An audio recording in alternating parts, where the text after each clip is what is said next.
চরের বুক জুড়ে ছড়িয়ে থাকা ছোট ছোট নদী আর খালি এখানকার মানুষের যোগাযোগের প্রধান মাধ্যম। আগাছা ভরা জমির মাঝ দিয়ে আঁকাবাঁকা পথ ধরে চলে তাদের দৈনন্দিন জীবন।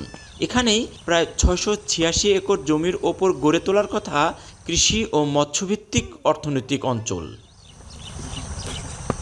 ২০২২-২৩ অর্থবছরে মাত্র ১,০০,০০০ টাকার দলিল মূল্যে চরজালালপুর মৌজার খতিয়ানভুক্ত এই খাস জমি বাংলাদেশ অর্থনৈতিক অঞ্চল কর্তৃপক্ষ বেজার কাছে বন্দোবস্ত দেয় সরকার। কাগজে কলমে জমি বরাদ্দ দেওয়া হলেও নেই দৃশ্যমান অগ্রগতি। ৩ বছর পরও প্রকল্প এলাকায় নেই নামফলক, নেই উন্নয়ন কাজের কোনো চিহ্ন।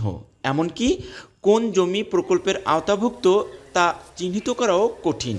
বিষয়টি নিশ্চিত হতে আলাউলপুর ইউনিয়ন ভূমি অফিসে যায় এখন টিম। এখন ওই জমিন পরিত্যক্ত অবস্থায় আছে আর কি, বিভিন্ন লোকজন চাষাবাদ করে ওখানকার যারা থাকে। সীমানা নির্ধারণ করা আছে ওখান থেকে পর্যন্ত, কিন্তু এখন পর্যন্ত কোনো কার্যক্রম শুরু হয় নাই।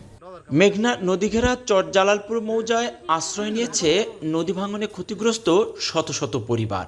আগাছা পরিষ্কার করে তারা এসব পতিত জমি আবাদযোগ্য করেছেন। ফসল ফলিয়ে কোনো মতো চলে তাদের জীবন।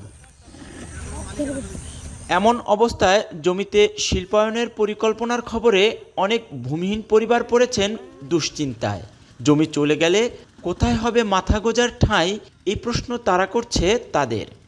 তোরা আমগো সরা যদি একটা অর্থনীতি জু নাই, আমরা গরিব মানুষ, সবাই দিন আনি দিন খাই, খেটে খাওয়া মানুষ। যদি অর্থনীতি জু নাই, আমাকে চাষের জমি নষ্ট হতে, কেউ অল্প আছে কেউ একটু বেশি আছে, সবারই জমিটা নষ্ট করে খাইতেছে। আমাকে তো সব বুড়া যাইতে হবে, চাষবাস নষ্ট হয়ে যাবে না। তা আমরা থাকুন কোন জায়গায়? থাহার রাস্তান দেয় বা একটা ভবিষ্যৎ করে দেয় বা আমাকে একটা সার্কি বা একটা কাজের লাইন ফাইন করে দেয়, তা আমরা মনে করেন বাস্তার মুখ খায়া। অন্যদিকে অর্থনৈতিক এই অঞ্চল ঘিরে অনেকেই দেখছেন নতুন স্বপ্ন। শিল্পায়নের মাধ্যমে তৈরি হবে নতুন যোগাযোগ ব্যবস্থা, শিক্ষা ও কর্মসংস্থান।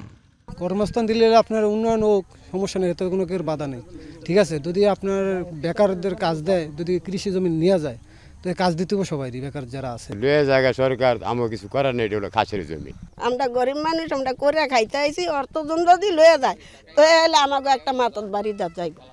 এদিকে বেজাকে জমি বুঝিয়ে দেওয়া হয়েছে, তবে দেশের রাজনৈতিক পরিস্থিতি স্থিতিশীল না থাকায় ভৌত অবকাঠামো আগায়নি বলে জানায় জেলা প্রশাসন। তবে আমরা ওনাদের চাহিদা মোতাবেক আমরা ৬৮৬ একর জমি ওনাদেরকে দলিল করে দেওয়া হয়েছে ২০২৩ সালের জুন মাসে। তো এটা অ্যাগ্রো বেসড একটা ইন্ডাস্ট্রি করবে, সেই পারপাসে ওনারা নিয়েছেন। তো নেওয়ার পরে এখনও পর্যন্ত আমাদের কাছে এরকম কোনো তথ্য নেই ওনারা কী করেছেন আর ওনাদের কী প্ল্যান আছেন বেজার, সেটা আসলে বেজার অফিস ভালো বলতে পারবে। সম্ভাবনা আর শঙ্কার দোলাচলে দাঁড়িয়ে মেঘনার অর্থনৈতিক অঞ্চল।